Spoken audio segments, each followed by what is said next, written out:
선생님이 정말로 작은 도서관을 운영하는 이유가 여기에 나올 것 같아요. 힘들고 어렵지만 왜 그렇게 작은 도서관 운영을 고집하는지 선생님은 책을 통해서였어요. 아무리 어렵고 힘들어도 여러 사람들과 의견을 모으고 함께 힘을 모으면 못 이룰 것이 없답니다. 선생님이 가장 중요하게 생각하는 게 바로 독서예요. 왜 독서가 중요한지, 선생님이 왜 이토록 이렇게 여러 시간에 책을 읽어주는지, 여러분이 정말로 원하는 삶을 여러분이 주인공이 되어 살 수 있었으면 하는 바람에서예요. 여러분의 주인은 바로 여러분 스스로이니까요. 독서, 단순히 책을 읽는 과정이 아니라 책 속에 있는 글을 읽고 내용을 이해하고 내 것으로 만드는 일.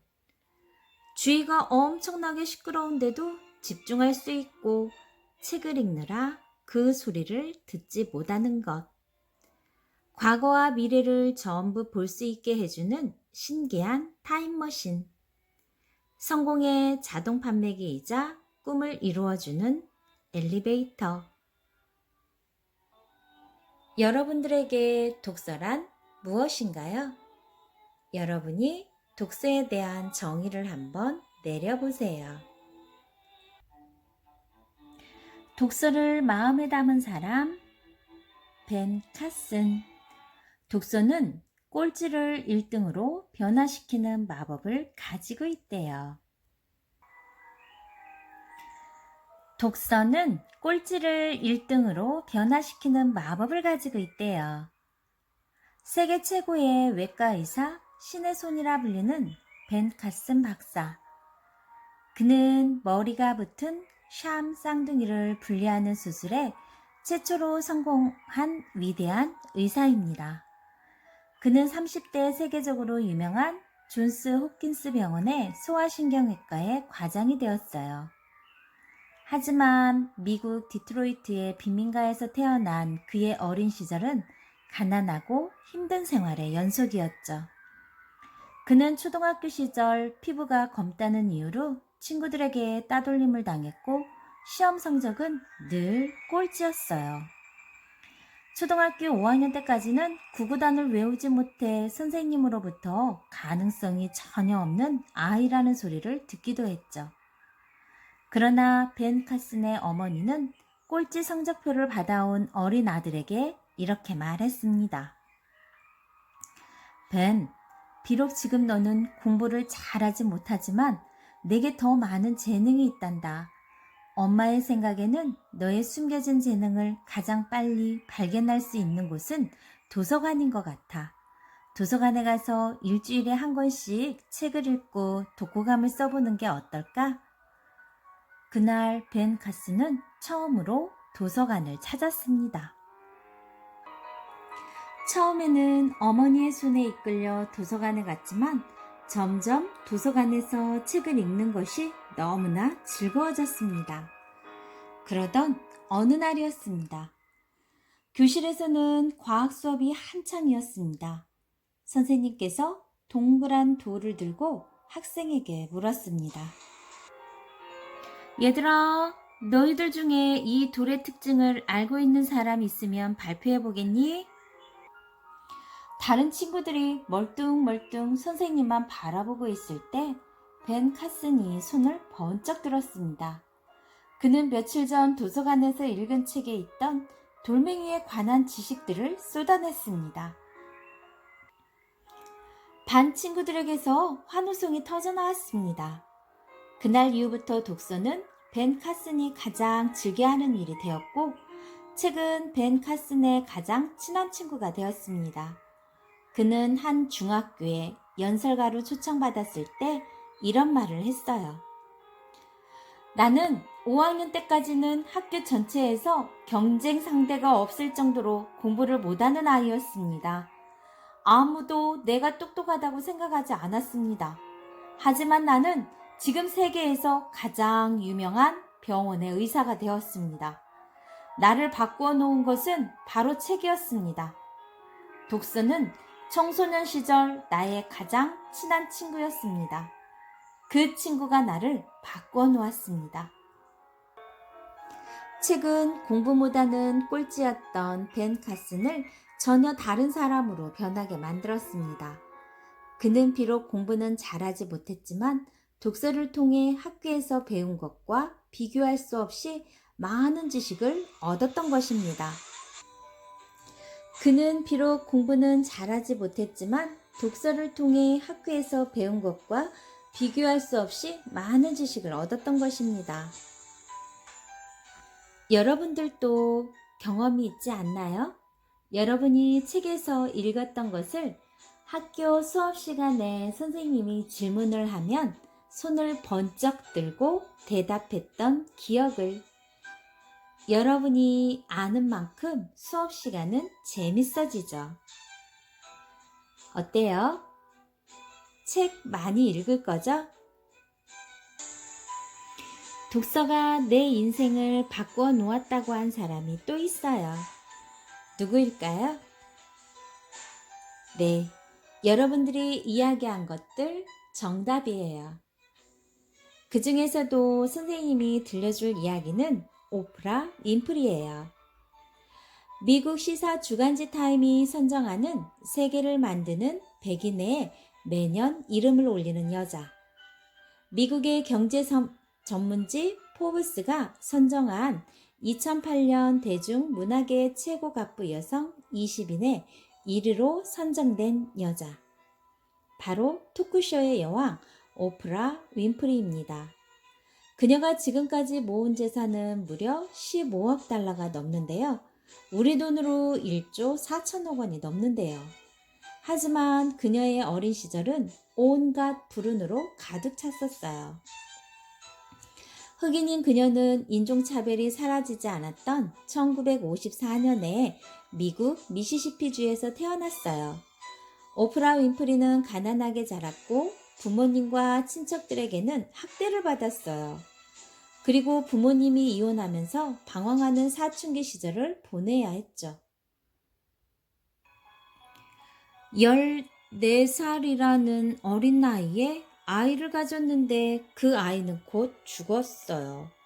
힘든 시절을 보내던 그녀는 20대에 마약에 손을 대기도 했고 오프라 윈프리는 자신에게 왜 이런 불행만이 닥칠까를 고민하며 눈물로 많은 날을 보냈대요.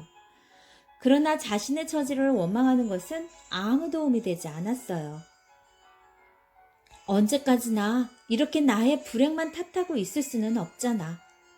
분명히 이 불행에서 벗어날 수 있는 방법이 있을 거야.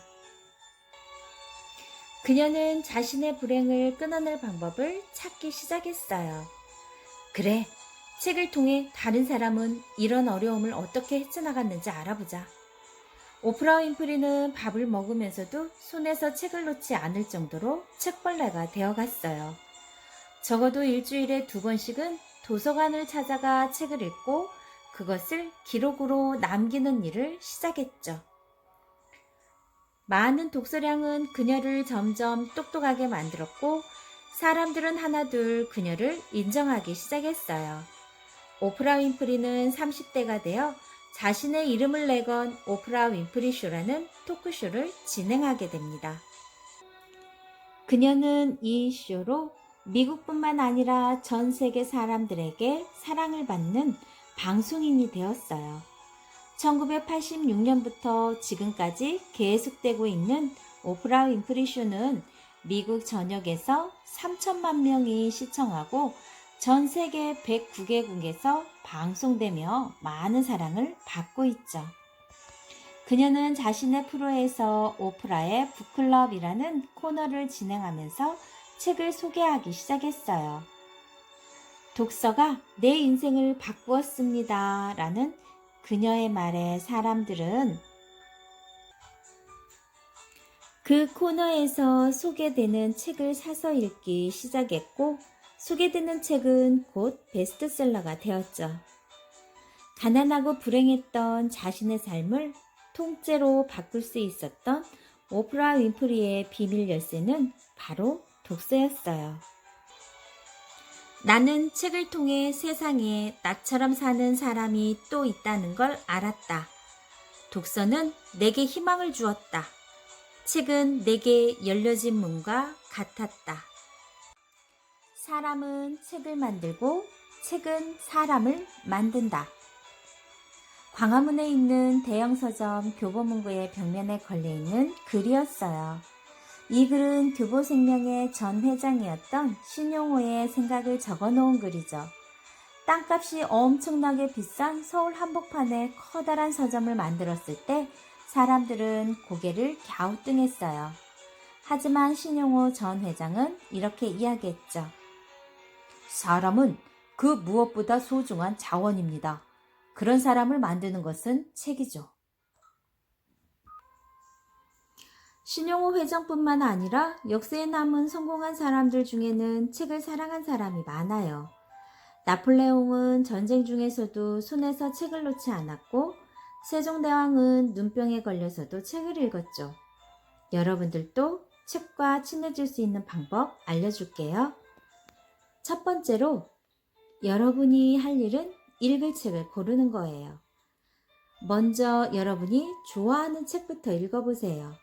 흥미도 없고 너무나 어려운 책부터 읽으려 한다면 책 읽기에 재미를 붙이기 힘들 테니까. 그리고 독서는 공부라는 생각을 버리는 게 중요해요.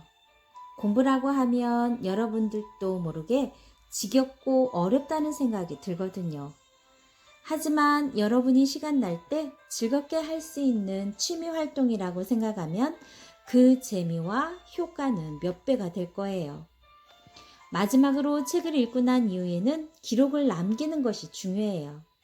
꼭 거창하게 독후감을 쓰라는 게 아니고 책 뒤에 읽고 난 느낌을 한 문장으로 적거나 책 제목과 책을 읽은 날, 지은이 같은 것을 간단하게 적는 것만으로도 그 책에 대한 기억은 오래 남죠.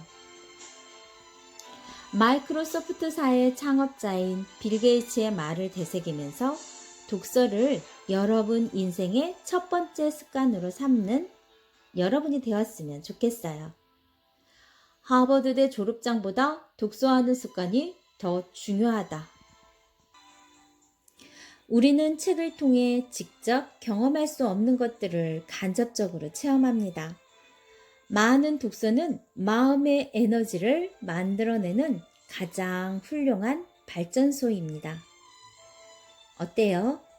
이 이야기를 듣고 나서 여러분들도 독서를 하고 싶어지지 않나요? 자, 지금부터 책 읽기 도전!